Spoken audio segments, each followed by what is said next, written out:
Okay, good day, everyone. Today is Monday, March 23rd, and we are conducting our first day of virtual school. So, as I said in my announcement video, we'll pretty much be doing the same thing that we would do if we were meeting in person, which means we're going to start with our bell ringer. So, everybody open up the same document that you would for your weekly bell ringers. We'll turn them in to the assignment page for the corresponding week, and it'll pretty much be the same format as before. You write down the quote, and then you tell me in 3 sentences how this could apply to your life, or what the quote means, something along those lines. So the quote for today is, deep down there's a light that never goes out. Again, write that down, write your response, and then again we'll turn those in at the end of the week.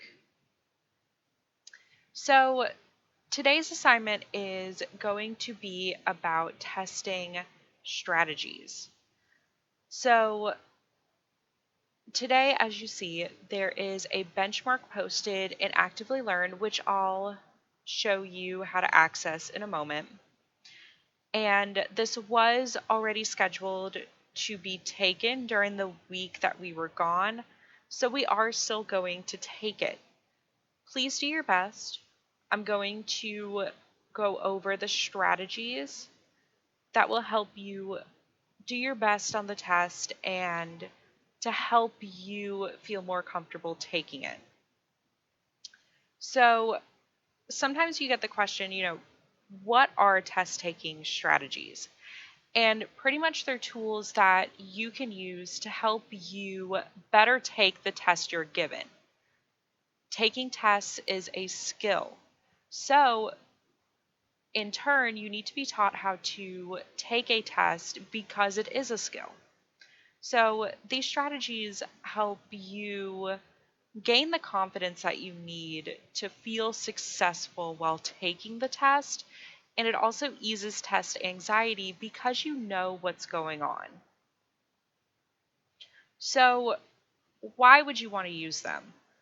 So if you use them, you're more likely to get higher scores on your tests just because you're well prepared on taking it.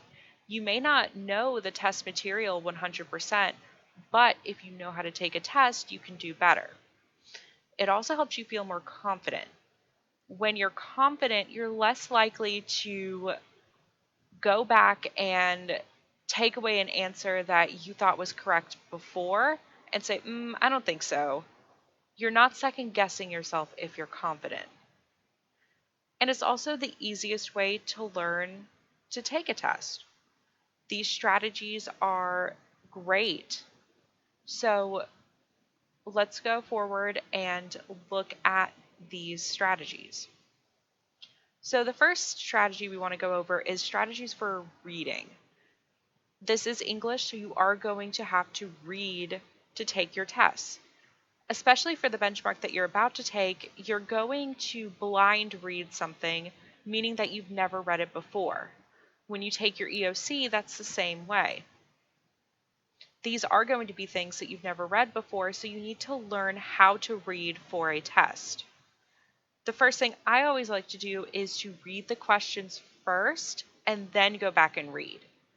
If you know what questions you're being asked, you can better go back and look at the selection and say, like, okay, I know I'm being asked about characterization, so let me focus on the characters. You also need to read the entire selection carefully. Do not just skim for information. The reason that you don't want to just skim is that these tests are designed to trick you.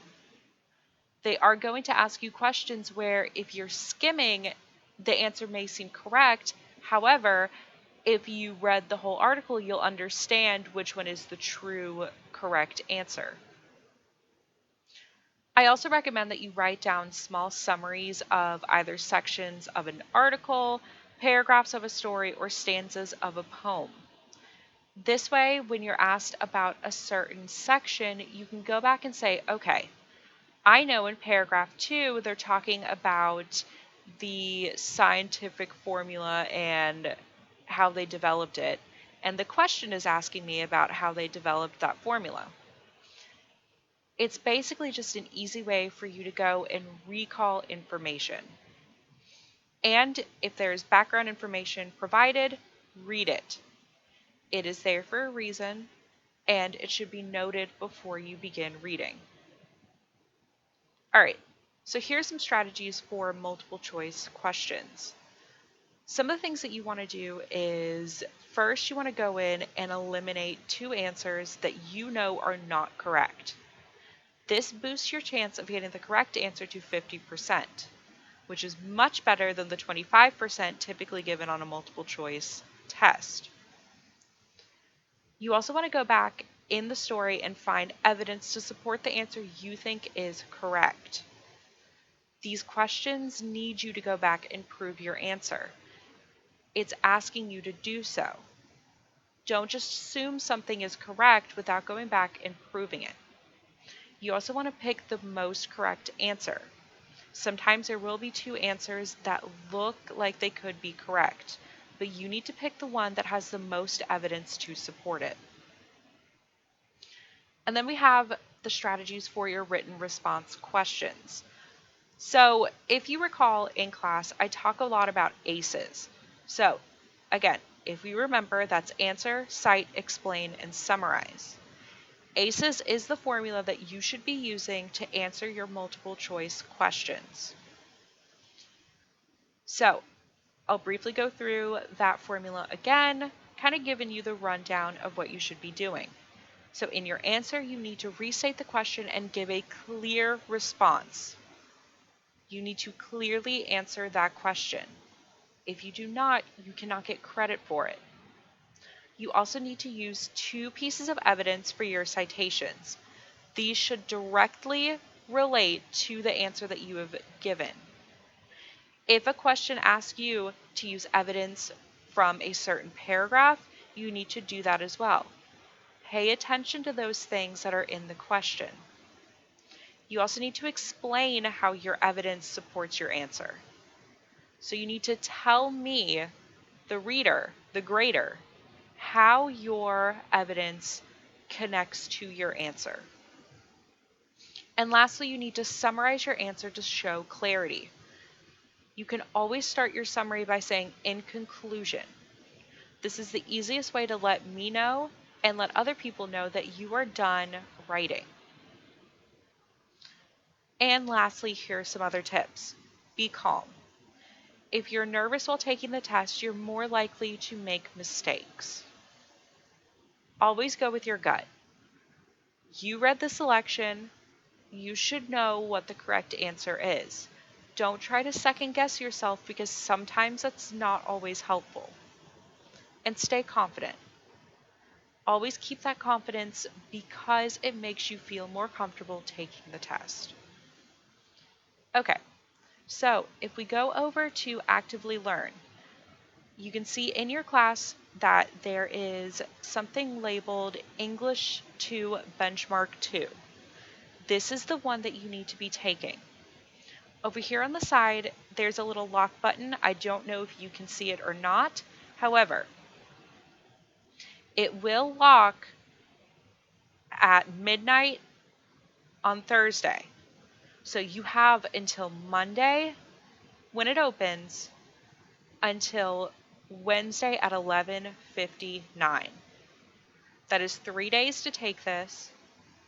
Please be mindful of that. If you try to access the quiz later on, it will not let you do so. Okay, so now that that's out of the way, I will be on Zoom during the time allotted for your period. So if we go back to the announcement that I made on Remind, it should give you the times for your class.